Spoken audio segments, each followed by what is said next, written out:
Hello, everyone. Blue Star Saber here once again to do another Loki review. This season 2, episode 3, which is titled 1893, and after which Loki and Morbius try to, I believe, capture a rogue TVA member called Brad, trying to help them find Sylvia. After a bit of interrogation, they're able to find where Sylvia is, in which they go to Oklahoma McDonald's in a ritzy alternate timeline, where they learn that General Dox plans to blow up all the other variant timelines. They're able to capture her, but they're too late in saving the majority of those timelines. But now, while that's going on, Ouroboros is trying to prevent I think it's the time. Let's see the temporal loom. Yeah, it's the temporal loom from shutting down, and now they need to try and find Renslayer or Miss Minutes, as he who remains is no longer there. So yeah, bit of tension, but after after 2 episodes without Renslayer, we're going to find out whether or not we're going to have her actually appear and see what she's doing since season 1's finale, pretty much. While Loki tries to find her after having a very tense moment with his counterpart Sylvia. Anyway, how does the episode hold up? Well, we're about to find out. Which the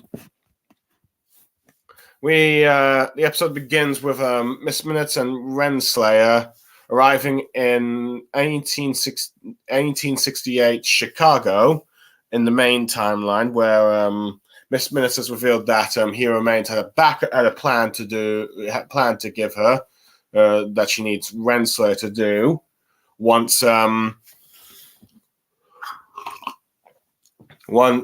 he was killed by Sylvia and the Lokis as a sort of contingency plan for what goes on, and has needs to drop this this package to this young boy who turns out to be of course a young version of Hero Remains, and it's a TVA handbook, the ones that Ouroboros creates. So as a result of this, a new alternative timeline has been created with this this Hero Remains variant, who is named Victor Timely, as we learn later. While back at the TVA office, you have Ouroboros telling Loki and Morbius that despite what Dark's actions have done to all those branched timelines, they're still growing, and the temporal loom is still going to temporal loom's meltdown is still going to happen. So they need to Hero Remains Temple's aura, but they need to but since he's dead, the only option is to find Miss Minutes, and which the group decides that they need to find Renslayer, and I believe I'm forgetting his name. I think it's hold on. Casey is able to find the time. I think it's Casey. I could be wrong, but they're able to find a Let's see. They find her. They find her with a time pad signal into an alternative 1893 at this World's Columbian Exposition fair, I believe, in which they end up having Loki and Morbius in the fair, having a bit of funny banter with Loki. Finding it with the funniest bit, I think Loki sort of thinking that these Asgardian monuments are fake. They're pretty inaccurate, with Mobius commenting about, oh yeah, that you were part of this, teasing him that he's not amongst the statues, with him I think saying I think it was Bogart isn't really that tall or something. I can't quite recall what was said, but I should have perhaps watched the episode a second time. But we're doing these reviews with the after just only one episode, so I'm just committed to that. Unless I start watching again a second time for all of them, but that will be later. But they end up going around the fair and they're seeing this event, and then they see Renslayer, who Miss Minute is talking to his bag, who is also rumored to be the sort of ghost. And this is how they're able to locate her, but they're making sure their presence is not known until after they get the chance, but to try and capture her. But as this is going on, Loki sees Victor Timely doing a demonstration of his Temple Marvel's machine, in which how he can power the entire planet with the word, despite some skepticals from the audience. All that, but Loki is more, of course, shocked at that fact that he points to Mobius that this is he who remains, which at first he's a bit skeptical because apparently how Loki described him as intimidating, but Loki says that's him. And this is the scene that was shown in the post-credits of Ant-Man and the Wasp: Quantumania, the sort of MCU film that came out early this year, and the one that the first one to underperform and was really poorly reviewed, unfortunately. But that is what it is. So they need to, which even I think Renslayer is also a bit skeptical about his greatness, as due to his sort of manner of speech and stuttering. But eventually, he's able to impress the audience with his display, and after we see him just being chat about with a bunch of different audience members, asking being business and partners. Him saying I does do partnerships, and eventually some guy tries to buy it, but this guy who's really interested in it, called Robin Barron, ends up buying it for $1,000, which arguably was probably a lot more money back then compared to the millions and billions you'd do now. But yeah. Renslayer tries to approach, but then Loki and Mobius arrive, and they prevent her from trying to do that sort of deal and talking about what's going on.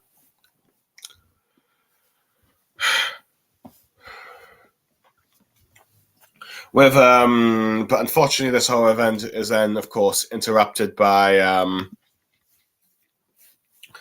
the Baron getting mad because he ends up being screwed by Victor Timely. You got this little hint earlier with this I think some governor who bought some mechanical pants with Hunter B-15 telling them that they're suspecting to see a suspicious time pad signal. As you got four different groups trying to chase them. Four different groups trying to chase them. Victor, Renslayer and Miss Minute, Loki and Mobius, this Robert Baron guy, and the fourth one is revealed to be Sylvia, who, after getting inside the Ferris wheel after a bit of a chase, you have Sylvia there trying to kill Hero Mate while Loki's trying to protect him from Ritzy from Sylvia, just so that his best chances of saving the multiverse, if you will, from Hero Main's variants, as Loki and Mobius now prioritize trying to find Victor, as he has his since he's a variant of Hero Remains, they're able to probably use his aura to try and fix the temporal loom. But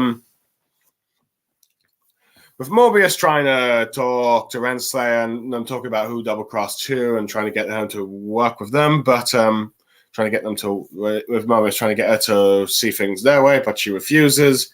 And after the skirmish with Sylvia, she's able to get Victor Timely out of there after Miss Minute does a giant ghost to cause distraction.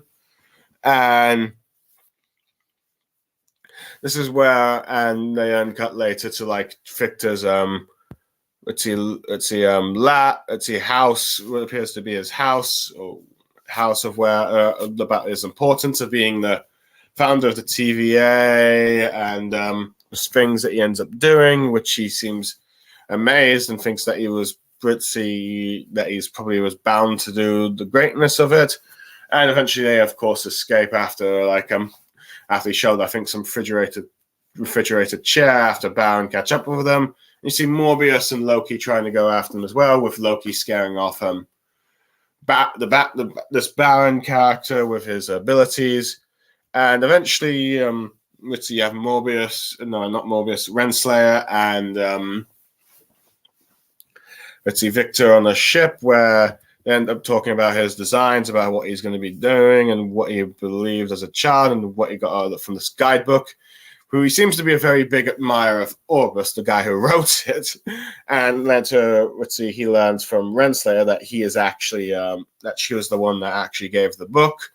And they sort of have a bonding moment, and she looks for... she talks about having a partnership with him, but he's a bit put off by this, but tells him that he needs to find a prototype in his lab. She agrees and sleeps, but she ends up being double-crossed by Victor and Miss Minutes, who he drops her off a boat, and she has to start rowing, with Miss Minutes saying that it was the right thing, and he ends up taking her to his actual main lab, where we see all these sort of human, I think dummies, if you will, those sort of test dummies, I guess you could say, but perhaps a bit more older versions, and more of his labs and charts and all that stuff, as he comments that his prototype, which is something that Hero Remains actually has in the future. And this is where Miss Minutes gets a bit suspicious. This is where Victor starts to get a bit wary of Miss Minutes, as she reveals that all the times that she spent with Hero Remains, he gave her own free will to have feelings and just do things she wants, but as long as she'd obeyed his orders, but she obeyed him and all that stuff during their time together. And the one thing she kind of got a bit upset about, is that Hero Remains never considered her anything more than a helper, or gave her an actual body, and she reveals that she wishes she could be more to him, the new Victor Timely, variant of Hero Remains, which would be his lover. But at this point, he uses the remote to turn her off. And this ends up being bad timing for him, because Renslayer comes in with the prototype of the pruning thing. For pruning time stick, sorry. I'm stuttering like Victor today, Victor Timely. Which tries to apologize for double crossing her, but she's not taking it, and she says that she's now going to call the shots. But then this is where Loki and Mobius arrive into the lab, with Mobius trying to plead her to start to just hand Timely over to them. But she's going to take control in her own hands and is about to try and prune Timely. However, they'll get knocked off by Sylvia's magic blast, as she's prepared to now try and kill Timely. Given the fact that since he's going to be Hero Remains, who does terrible things, particularly to her, it's justified in killing this man before he can become an evil.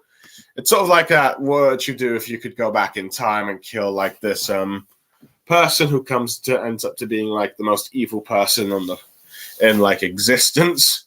It's the sort of question: would you go back in time to shoot say Hitler, Stalin, Napoleon, Caesar, Julius, all these sort of evil men in the world's history? But Timely Victor Timely tries to pleads with her, saying he's not that man, whoever does that horrible things, and it seems like he's generally sorry for whatever I think Hero Remains did to her. And this gets Sylvia to back off and gives Loki a chance to use him to try and fix the multiverse. He says, like, just saying not to waste this opportunity before she changes her mind. As Victor, Mobius and Loki end up taking Victor back. She is then left to deal with Renslayer, who is very much convinced that she's going to be killed by Sylvia, but instead she decides that she's going to just punish her by showing her giving her the consequences of her strive for control, like how she's like Hero Remains. So given what you see, making her sort of careful what she wishes for, pushes her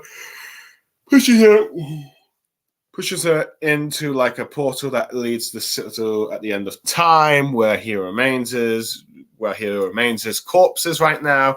And then she, of course, activates Miss Minutes again, with her Ritzy finishing off what she was trying to say before Victor, but realizing that she has been sort of rejected, with both of them agreeing to join forces again after being deluded by Hero Remains plans, I guess, as well as Victor Timely's double crossing of them, with Miss Minutes saying that she knows all of Hero Remains secrets, including one about apparently Renslayer, but saying that she's not going to be happy when she finds out what that secret is, sort of ending the episode. Well, this Loki continues to still be, honestly, Marvel's best Disney Plus series. So,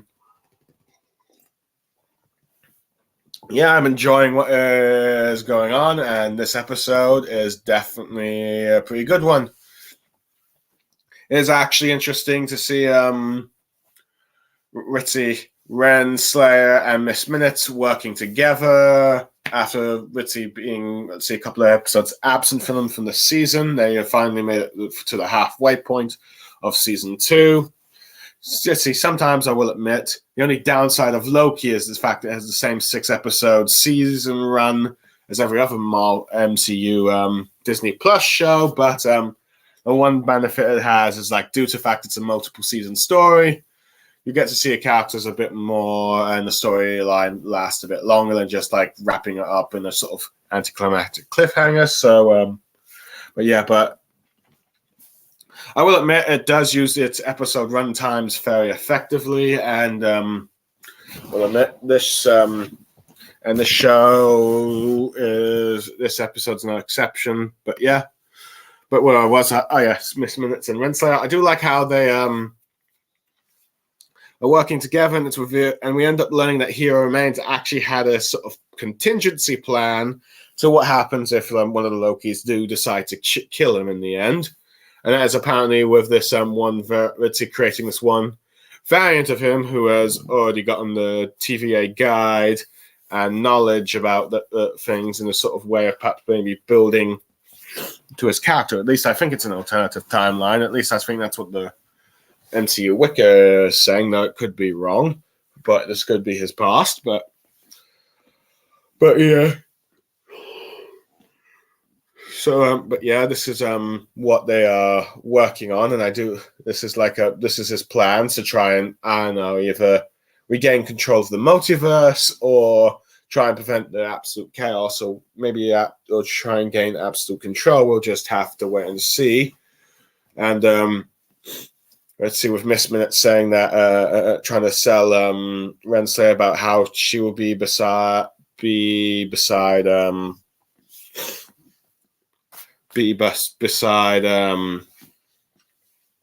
Hero who remains in this new plan for whatever he plans to do, is particularly the TVA. But yeah, so I do like that. Though granted, I was a bit confused, as I thought Hero Remains, or Kang, if you will, is supposed to be. I figured he was supposed to be. I thought it was from the year 3000, but it seems he's actually from the past. But I don't know. Perhaps I am forgetting like the backstory that was explained for the MCU version. But either way, it's sort of like let's see. Renslayer is just playing the role of like the messenger of getting the events sorted out.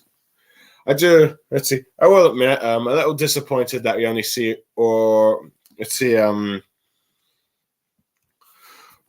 Ouroboros for like this one scene of like trying to explain, like, despite Doc's actions, that's just the Stark's actions that still hasn't prevented the disaster of the temporal loom from eventually imploding.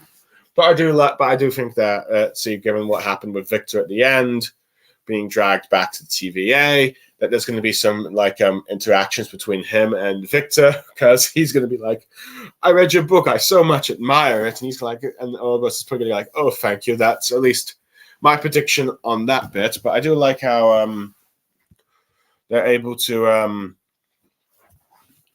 let's see. But I do like how, despite Doc's extreme actions, it failed to do what she intended, showing that her extreme actions aren't going to be what solves the problem, destroying all these different timelines. Then that the priority is to find, of course, Renslayer and Miss Minutes. And I do like how they're able to find, get the time, how they're able to use a time pad to find an alternative universe where she is at. Which I think, if I recall, it was, I believe, Casey, who seems to be quite good at finding everything that the others need to look for. So, yeah, I do like how you see Loki and Morbius just interacting in the fair, particularly like I said earlier, with like the sort of Asgardian, statues. Loki being a bit being a bit seemingly jealous that there's not one of him, but also complaining about how they don't look accurate and all that. But I do like how Morbius is just like having fun with it and commenting that, "Oh yeah, sometimes I just forget that you're one of those Asgardian gods," which I will admit sometimes you can kind of forget that with just how with all the sort of different get-ups that Loki has in the show that not the Asgardian looks that you have for the MCU. But I do like how Morbius is like, are you just annoyed that you're not there? But Loki just takes a petty out on like the one god that's not him, that's not like his father Odin, which I will admit that I think there was like a little touching moment where you see Loki complimenting like his if I'm using that word right, thinking about his like adoptive family and probably what he's lost, I think, if I recall. But yeah, I do like how they are able to find out that Renslayer and Miss Minutes are here because of the Miss Minutes gets caught in a sort of ghost newspaper, and I do like how there's a ghost in the newspaper. And they see a drawing of the clock thing. I do like how Miss Renslayer tries to get her to be incognito in this time period, and she does that by changing her regular color to a sort of like old black and white clock they would see in like the first cartoons, which probably still haven't been there. Which I still don't think have probably been drawn in this era, since I think it was the early 20th century where cartoons were a thing, but I could be wrong.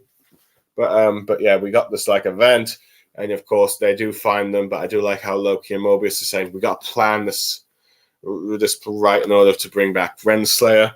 But I do like how we finally got that scene from the MCU movie, and Loki trying to explain that to Mobius that this is the guy. I will admit I wasn't sure what to expect from this Victor Timely variant of He Remains, or Kang, if you will. But I do like how he's able to do different performances of like this multiverse character, if you will, and this one's just a more stuttering sort of in terms of stuttering kind of character. Cannot really stuttering and given his manners, and it was doesn't seem confident in his manner or speech, or at least doesn't seem to be does seem to be a bit a bit grotesque, or a bit questionable, the things that he's explaining, given how some of the crowd doubted him. I think the Baron was one of them. But I can see why some people are like, are you sure this is like that big bad that you talk that Loki you've been hyping up about? But yeah, I do like he's able to successfully seemingly use his machine to power the lights and all that stuff, and that gets people to try and get in cheering on his invention or trying to invest in it. And we learn a bit more of his character about how he doesn't do partnerships, but that might be just because he's a bit of a con man with like at least some of his inventions at the very least, as we saw with that one guy with the pants.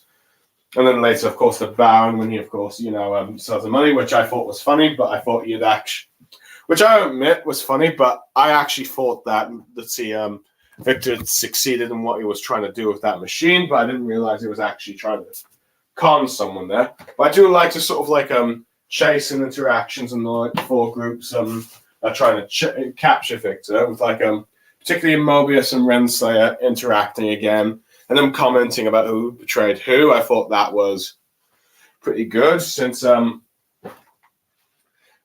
the last time these two saw each other, they were like trying to arrest or kill each other, if I recall, or at least that's what they did to each other quite a few times. So Mobius still feels a bit of betrayal, and who knows? Maybe he had he considered Renslayer his best friend. I'm not sure if it was like any romantic tensions, but I could be wrong there. But who knows? But let's see. But Loki is, but I do like how sort of like Loki and Mobius are both dealing with their female, friend, lover, counterpart, if you will, depending on how you want to portray it, or like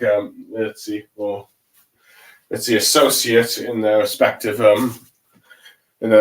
lives, if you will, and them trying to get the other to listen to them, with Sylvia just like monologuing about wanting to kill Vector, which I will admit, which I think probably with her going on about all this stuff, is probably why he was able to partly believe Renslayer, and this minutes later when they explain things to him about the TVA.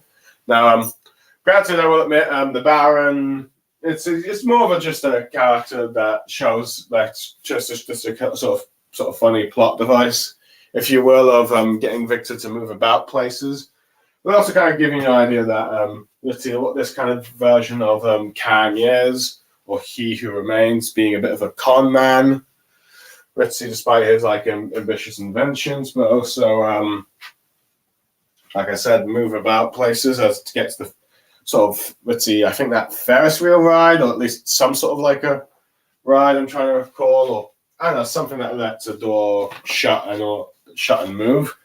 But as that allows Loki and Sylvia to have that little bit of a clash.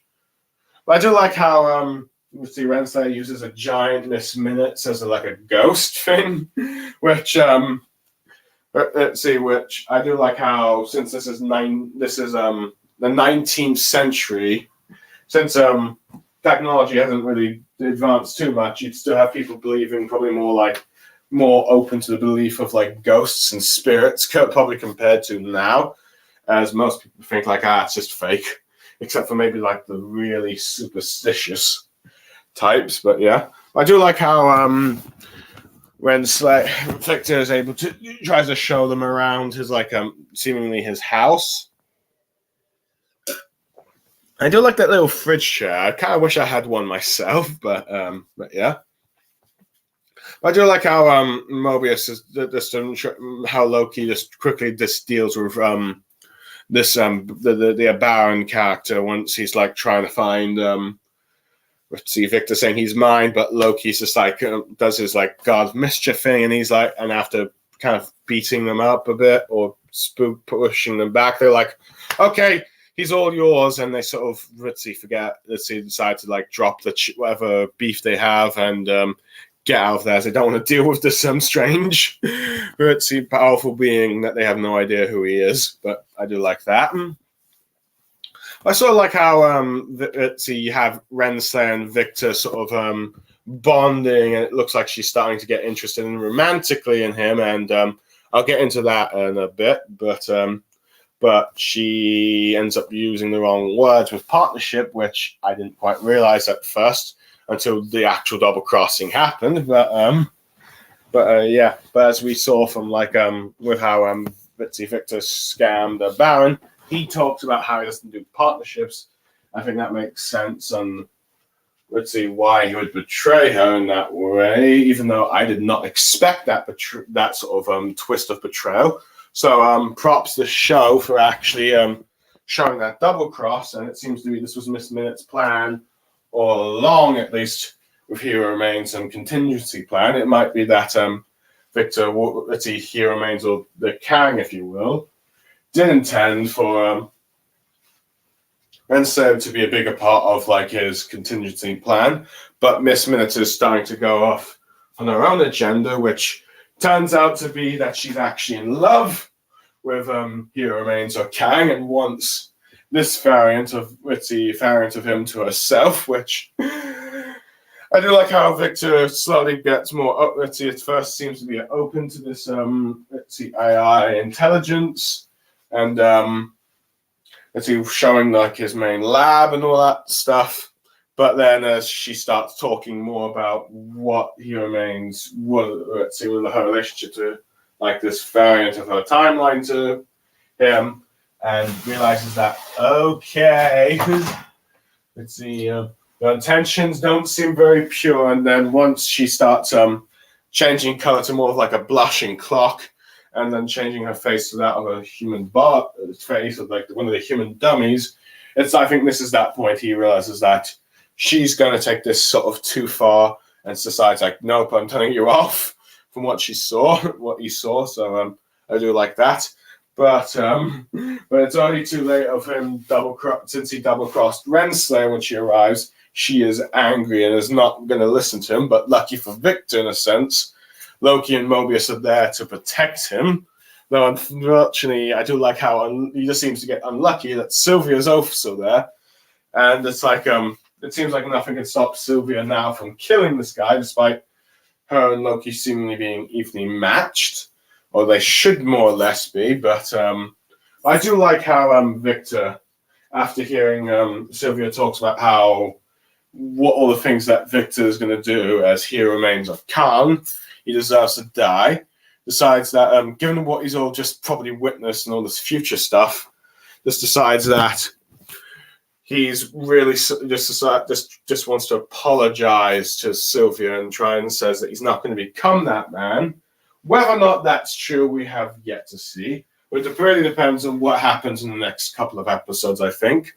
But for all we know, this might actually be a very different, version of Kang that might actually still remain good, instead of being one of the more villainous ones that we are probably going to see more in the upcoming Avengers movies and other MCU projects that will involve Kang, if there are any. But who knows? I mean, given the sort of reputation of Ant-Man Quantumania and the controversy with the actor, we'll have to wait, and that portrays Kang, we'll have to wait and see, given how they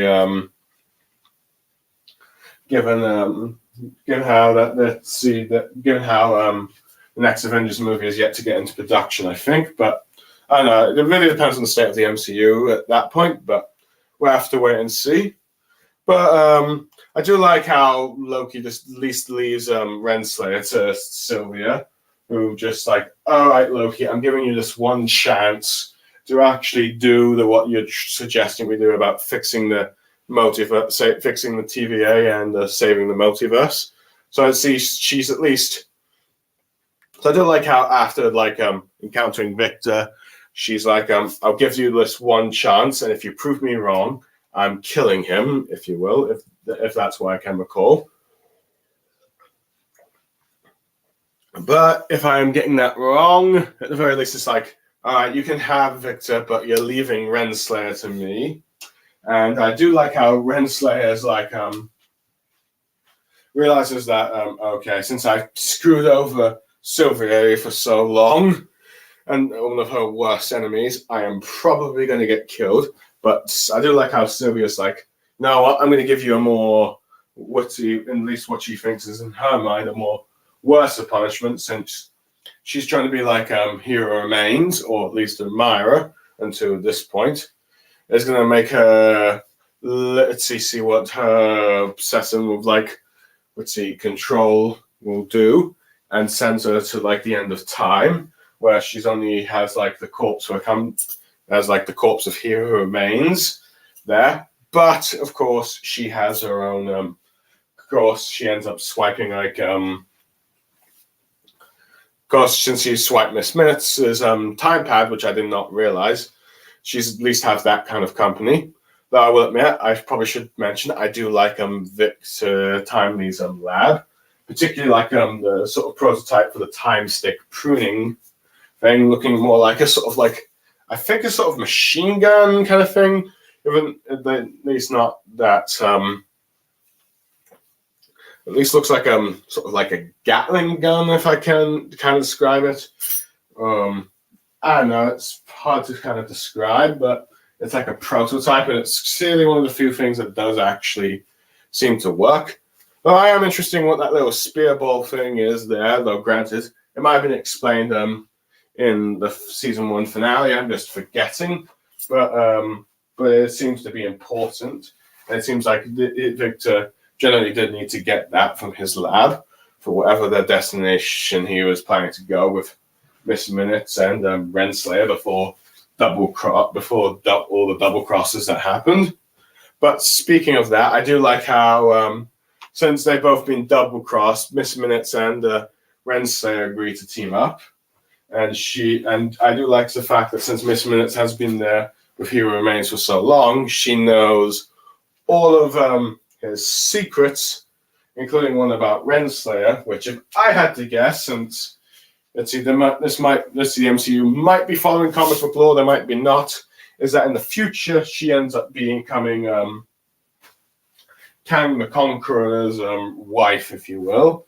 So who knows? That might be the secret that has that, but let's see, or that she's going to become his wife, and after being double crossed, she's probably not going to be happy about it.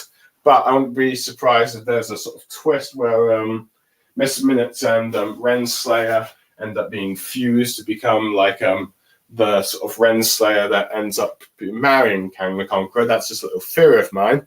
Whether or not it's going to happen, I don't know. But at the moment, my next guess is that most of the next episode will mostly focus on Loki and Mobius trying to get Victor to help them fix the temporal loom, and Victor bonding with Orbus, the guide, the author of the TVA guide. Well, we see a little bit of what Miss Minutes and Renslayer are doing in the end of time. And maybe what Sylvia does, but I think Sylvia is going to have a bit more of a smaller role until more towards the finale. But who knows? But I wouldn't be surprised if in the next 2 to 3 next 2 episodes, we'll start to get that sort of future that Loki saw at the beginning of episode 1 of this season. But who knows? We'll just have to wait and see in that part. Overall, I'd give this episode a sort of I think 9 out of 10. I will admit it's the only nitpicks I have of stuff that I might have forgotten from like previous episodes, like where Kang said he was from. But I do like how like I said, the plan that he seems to have for Renslayer and Miss Minutes, how they both had their own sort of affections for this guy, but only to be double-crossed and betrayed. And now they're teaming up against him or doing their own thing. Loki and Mobius continue to be such a fun pair when they're exploring different time periods and seeing certain people, like Loki when he saw Hero Remains, or at least Victor. And and I do like the sort of characterization of Victor Timely trying to plead with Silk, particularly when he like seems to be like this sort of con man whose dreams of greatness from like the guidebook he's been given, and only to learn a bit more about what he becomes, and sort of apologizes to one of his future victims, if you will, particularly what his alternative timeline counterpart did to Sylvia. So yeah. So overall, I think this is building up to him perhaps at least trying to help Loki. Who knows? He could still go evil, but but we'll have to wait and see. And who knows? Maybe Loki can prove to Sylvia that what he's doing is actually the right thing. But we'll have to wait and see. But yeah, overall, 9 out of 10. Very good episode. I'm a bit long with what I am saying in this review, I will admit. I guess it's what happens when you, let's see, go away for too long. You have to try and recap the episode from the summaries. But yeah, but I hope those who have stayed long and listening to this review enjoyed what I had to say. And but it's also, of course, a very long episode. And I hope you will join me when I review the next episode. That will come out this Friday. But for now, I am Blue Star Saber, signing off. Thank you for joining this. Thank you for listening to the stream, and goodbye.